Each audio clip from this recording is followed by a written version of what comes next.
साथियों नमस्कार। आप सभी का इंग्लिश कैंपस पर स्वागत है। पिछले दिनों हमने एमपीपीएससी असिस्टेंट प्रोफेसर वैकेंसी के अपने हिंदी विषय को लेकर एग्जाम स्ट्रेटजी क्या हो, कौन कौन सी पुस्तकें पढ़ी जाए, इस विषय में बातचीत की थी। मैंने खुद भी बात की थी और एक दिव्यप्रकाश जी के साथ बातचीत की थी, पेपर 1 के लिए, पेपर 2 के लिए, दोनों के लिए।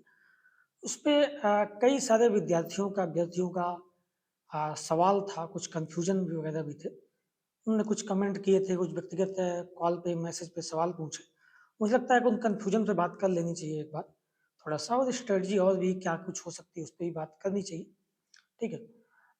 कुछ कन्फ्यूजन मतलब छोटे-छोटे कन्फ्यूजन थे जिसको लग रहा था कि मुझे बात करना चाहिए, ठीक। एक तो सबसे बड़ा कन्फ्यूजन बच्चों का ये था कि पुस्तकें बहुत सारी बता दी गई हैं, ठीक। इतनी सारी पढ़ पाएँगे या नहीं पढ़ पाएँगे?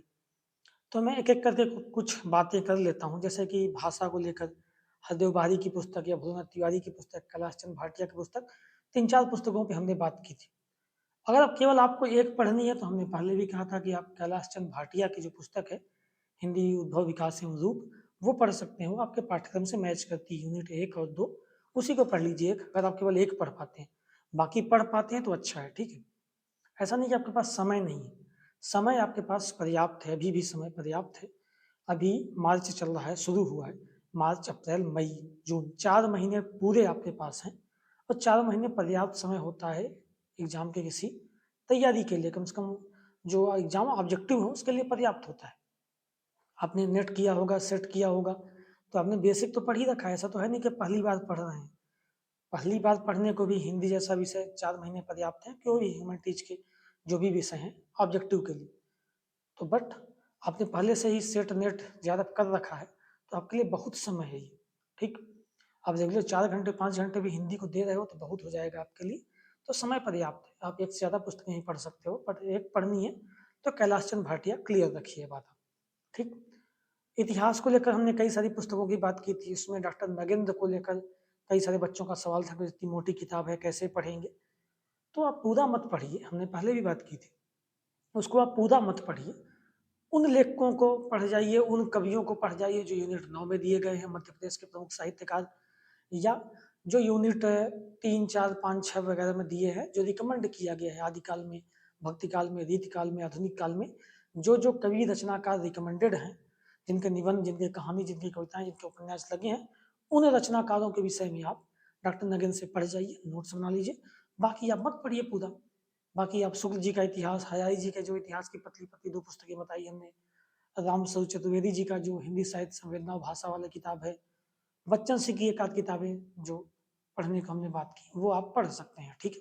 इतिहास में ये 4-5 पुस्तकें तो आप पढ़ ही जाइए।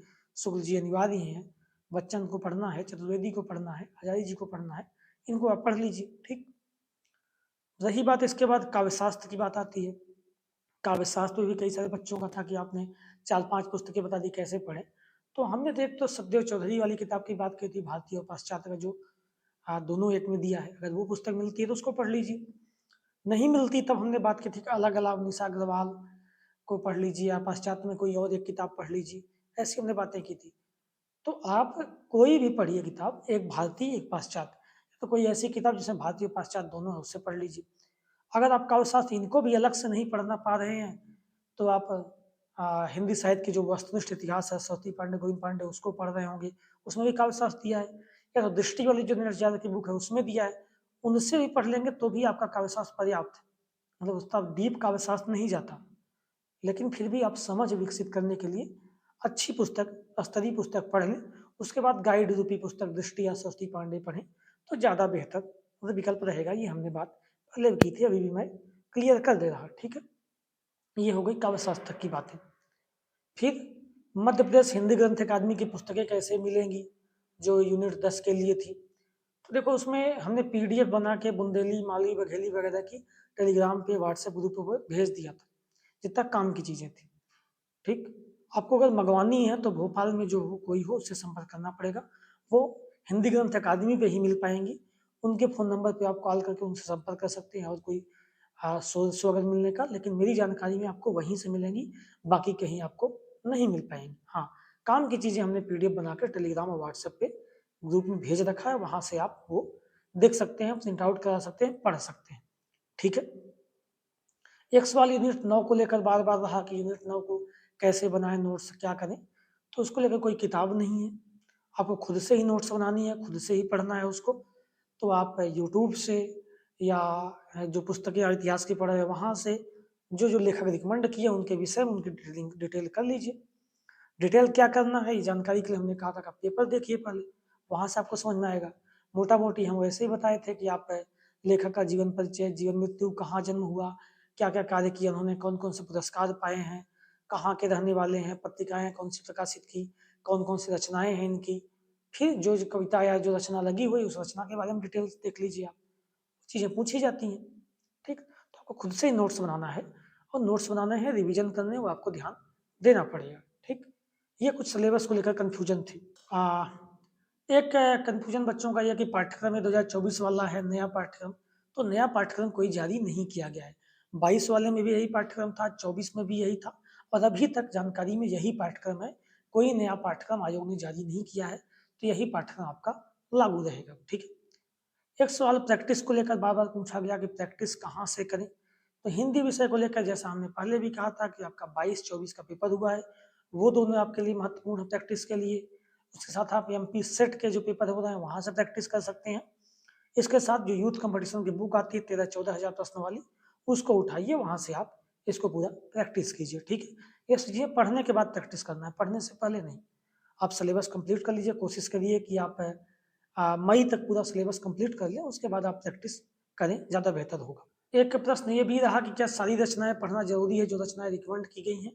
तो एक तो ज़्यादा रचनाएं रिकमेंडेड हैं नहीं, ठीक है, कुछ एक बड़ी ही रचनाएं हैं, बाकी सारी छोटी छोटी रचनाएं वो आप पढ़ सकते हैं। फिर भी आप जिनको नहीं पढ़ पाते उनकी डिटेल्स अच्छे से करके नोट्स बना लीजिए। एक सवाल ये भी था कि हिंदी आलोचना की पुस्तक, हमने आलोचना की पुस्तक बताई भी थी आपको, रामचंद्र तिवारी की एक पुस्तक हिंदी आलोचना शिखर साक्षात्कार, उसको पढ़ सकते हैं आप। या हिंदी आलोचना पर रामदास मिश्र की पुस्तक है वो पढ़ सकते हैं। विश्वनाथ त्रिपाठी की पुस्तक हिंदी आलोचना, उससे भी आपका काम चल जाएगा, वो भी आप पढ़ सकते हैं। ठीक है। इसके साथ एक दो प्रश्न और थे कि व्याकरण कहाँ से पढ़ें। सर व्याकरण वैसे सिलेबस में है नहीं, तो बहुत जरूरी तो है नहीं सिलेबस के हिसाब से, बट दो चार बच्चों ने पूछा था तो आप कामता प्रसाद गुरु का हिंदी व्याकरण पढ़ सकते हैं, या पृथ्वीनाथ पांडे का व्याकरण है नालंदा प्रकाशन का, वो भी पढ़ सकते हैं, वो भी अच्छी किताब है। ठीक। एक प्रश्न ये भी रहा कि जो प्रश्न आउट ऑफ सिलेबस है उनको कैसे हैंडल करना है। तो अभी तो आप पढ़िए, उसको भी हैंडल करने की जरूरत नहीं, जब एग्जाम आएगा तब इस पर हम बात करेंगे कि आउट ऑफ सिलेबस जो प्रश्न जा रहे हैं उनको कहाँ से कैसे करना है। ठीक है, अभी उस पर हम बात बाद में कर लेंगे, पहले तो आप अभी पाठ्यक्रम तैयार कीजिए। मनाइए कि आउट ऑफ सिलेबस प्रश्न आए ही नहीं। ठीक है। निगेटिव मार्किंग कैसे हैंडल करें ये भी प्रश्न रहा, इस पर भी एग्जाम के टाइम पे बात की जाएगी निगेटिव मार्किंग को लेकर।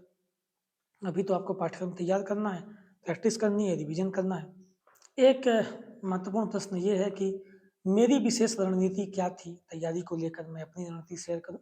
रणनीति में अपना पहले से ही शेयर करता रहा, हमेशा वही बातें करता हूँ। जब भी आपसे बातचीत करता हूँ तो रणनीति वही शेयर करता हूँ अपनी ही। कुछ बेसिक बातें हैं कि आप खुद की नोट्स बनाइए, उस पर भरोसा कीजिए, बार बार कहता हूँ। नोट्स बनाइए, प्रैक्टिस कीजिए और रिवीजन कीजिए, तीन चीज़ें बहुत ज़्यादा महत्वपूर्ण है। ठीक है, खुद की नोट्स, और नोट्स किसी एक किताब या एक यूट्यूब चैनल से मत बनाइए, एक ही चीज़ को दो चार जगह से आप देखिए। एक तो एजुकेटर्स देख लीजिए, एक आध दो किताबें उठा लीजिए, फिर आप नोट्स बनाइए। आपने एक एजुकेटर को देखा, उससे वीडियो देखा, नोट्स बना ली। दूसरे को देखिए, कुछ चीज़ें एक्स्ट्रा मिली तो उसको फिर उसमें नोट डाउन कर लीजिए। कोई किताब उठाइए, उससे चीज़ें कुछ एक्स्ट्रा मिल जाए वो भी आप नोट्स में लिख लीजिए। आप जब प्रैक्टिस करने बैठें, प्रीवियस ईयर क्वेश्चन उठाएं, वहाँ कोई नया सवाल मिला किसी टॉपिक से, जिस टॉपिक का है उस टॉपिक को आप लिख लीजिए और फिर आप रिवीजन कीजिए। रिवीजन का मैं पहले भी कहता हूँ, जो भी नोट्स बनाई है हर 10 दिन में 15 दिन में आप पूरा रिवीजन कर जाइए, वही आपके लिए महत्वपूर्ण साबित होगा। ठीक है। तो ये कुछ डाउट्स थे हिंदी विषय को लेकर जिससे हमने बात की। कुछ और बातें होती हैं तो आप कमेंट सेक्शन में बात कर सकते हैं, टेलीग्राम पे मैसेज कर दें, व्हाट्सएप कर लें, कॉल कर लें, हम इस पे बात कर लें। ठीक है।